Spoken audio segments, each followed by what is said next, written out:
Train की चपेट में आने से युवक का पैर कटा, हालत गंभीर।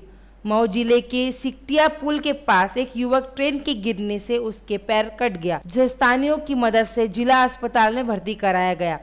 आपको बता दें कि लिच्छवी एक्सप्रेस जो आनंद विहार से छपरा तक जाती है, वह जैसे ही ट्रेन मऊ जंक्शन पे पहुंचने वाली थी कि शहादतपुरा के निवासी धीरज ट्रेन से उतरने की कोशिश कर रहा था तो उसका पैर फिसल गया और वह ट्रेन की चपेट में आ गया, जिससे उसका एक पैर पूरी तरह कट गया, जिसे मौके पर स्थानीय लोगों की मदद से उसे जिला अस्पताल में भर्ती कराया गया। वहीं डॉक्टर की माने तो उसका एक पैर कटने से उसकी हालत गंभीर बनी हुई है, जिसे वाराणसी के लिए रेफर किया जा रहा है। BLO arrest. मतदाता सूची में हेराफेरी करने वाले बीएलओ को सीजीएम के आदेश पर मऊ जिले के दोहरी घाट पुलिस ने अरेस्ट कर जेल भेज दिया। बीएलओ को अरेस्ट कर जेल भेजने के बाद पूरे प्रांतिक हलके में हड़कंप मच गया। दरअसल पूरा मामला बीते दिनों गांव की प्रधानी चुनाव को लेकर स्थानीय थाने के बीबीपुर गांव के ग्रामीणों का आरोप था। बीएलओ राम प्रवेश गुप्ता ने गांव के लोगों का नाम काट दिया और गांव के बाहरी लोगों का नाम मतदाता सूची में जोड़ दिया, जिस शिकायत के बाद भी चुनाव में मतदाता सूची को जब सही नहीं किया गया था। दोहरीघाट थाने द्वारा एक निर्वाचक नामावली में गड़बड़ को लेकर जहाँ तक अभी तक मामला संज्ञान में आया है, डॉक्यूमेंट्स नहीं मिले हैं और उस पर एक बीएलओ को अरेस्ट किया गया है और शायद सेक्शन न्यायालय द्वारा भी उन्हें रिमांड पर भेजा गया है। पूरा मामले को भी संज्ञान में लेकर एडीएम को जांच दिए हैं, क्योंकि जो पीपल्स रिप्रेजेंटेटिव एक्ट है। नगर पालिका का जहरीला पानी पीने से 50 से अधिक लोग बीमार। एक तरफ पूरे देश में पानी के लिए हाहाकार मचा हुआ है, तो वहीं दूसरी तरफ मऊ में जहरीला पानी पीने को लोग मजबूर है। पूरा मामला दक्षिण टोला थाना क्षेत्र के अस्तुपुरा मोहल्ले का है, जहां नगर पालिका परिषद के वाटर सप्लाई का जहरीला पानी लोगों के घरों में आ रहा है और उसी पानी को लोग पीकर अपना प्यास बुझा रहे हैं। लेकिन बीती रात में उसी जहरीली पानी को पीने से लगभग 50 से अधिक लोग बीमार पड़ गए। कल शाम से अभी तक जो है कुल 42 लोग आए, जिसमें कि डिस्ट्रिक्ट हॉस्पिटल में यहाँ पे हमारे यहाँ 36 लोग भर्ती हैं। ठीक है, 36 भर्ती में 6 डिस्चार्ज हो चुके हैं और सारी बाकी जो मरीज हैं इनकी हालत बिल्कुल कंट्रोल में है। और चुनाव से पहले ही मरीजों के साथ सियासत।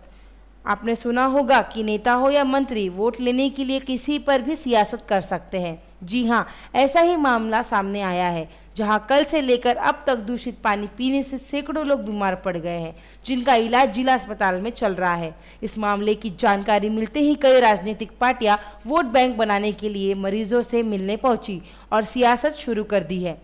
वहीं सपा के विधानसभा प्रत्याशी अल्ताफ अंसारी ने मरीजों का ठीक से इलाज कराने के लिए जिला अधिकारी को बुलाया और मरीजों से बात कराई।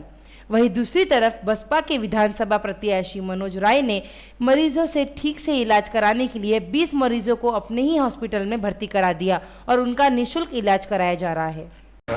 जब मऊ में हमको सूचना मिली तो हम जिला हॉस्पिटल गए, तो वहाँ जितने मरीज थे उनके परिजनों ने हमको घेर लिया और कहा कि यहाँ हमारे यहाँ कोई व्यवस्था नहीं है यहाँ पे, और न कोई डॉक्टर समय से आ रहा है, न कोई हमको दवा मिल रहा है, और किसी भी तरह से हमको यहाँ से रिफ़र करा दीजिए।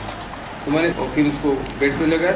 तब हमने तुरंत परिजनों से कहा कि चलिए आपको हम अपने हॉस्पिटल में, ये हमारा अपना हॉस्पिटल है, यहाँ हम अपने हॉस्पिटल में ले चलेंगे और निःशुल्क आपकी सारी दवा इलाज सारा हम कराएंगे। गरीबों के साथ हो रहा है अन्याय। हाईकोर्ट के आदेश के बाद भी नहीं पढ़ रहे प्राइमरी में अधिकारियों के बच्चे।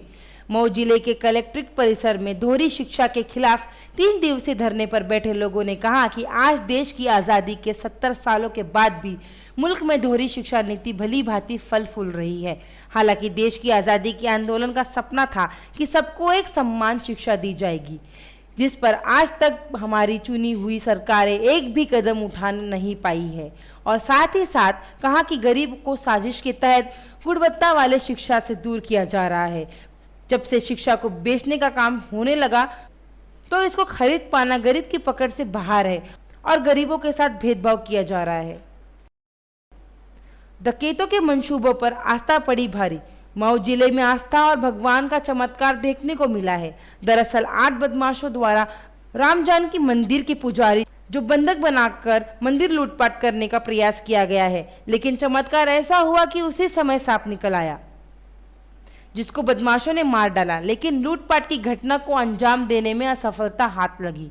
श्रद्धालुओं की मानो तो सांप का निकलता और अष्टधातु की प्रतिमा को चोरी ना हो पाना एक चमत्कार और आस्था का प्रतीक है। फिलहाल डकैतों द्वारा चांदी के मुकुट पर हाथ साफ करते हुए दान किए हुए रुपयों की लूट में जरूर सफलता हाथ लगी है। यूपी से सुशील सिंह की रिपोर्ट। Mumtaz Javeri, India live news, Mumbai.